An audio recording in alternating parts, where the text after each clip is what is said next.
Blackstone Audio presents Dr. Susan Love's Breast Book by Susan M. Love, M.D., with Karen Lindsay. This book is read by Coleen Marlo.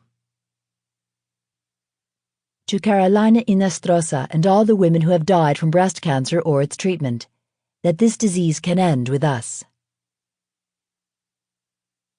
Introduction. In the introduction to the 4th edition of this book, I likened it to a software upgrade. But this 5th edition goes much farther.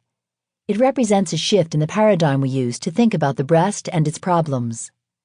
A slow revolution, you could say, and a good example of how these things happen. In science, we come up with hypotheses or stories that we use to explain our observations and pull them together into a framework that can be used to direct future research and treatment. The first edition of this book was written to explain what was then a new paradigm, that the most lethal part of breast cancer was the cells that may have already gotten out into other parts of the body before diagnosis.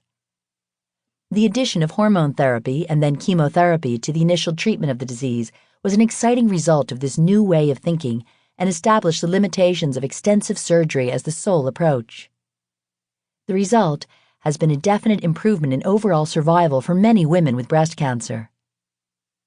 This paradigm, however, assumed that all breast cancers are the same and should be treated the same, and that the more aggressive tumors require more aggressive treatments.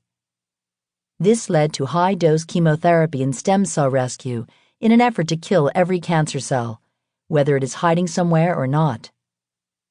While this approach resonated with newly diagnosed women who were willing to do whatever it took to cure their disease, it was ultimately shown not to be any better than regular dose chemotherapy. The first crack in the hypothesis.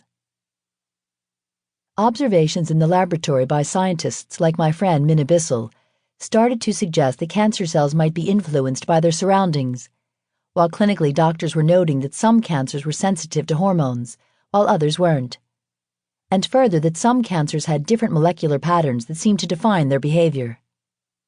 Add this to the observations that even with the best screening, the reduction in deaths from breast cancer was stuck at 30%, and the stage was set for a new story.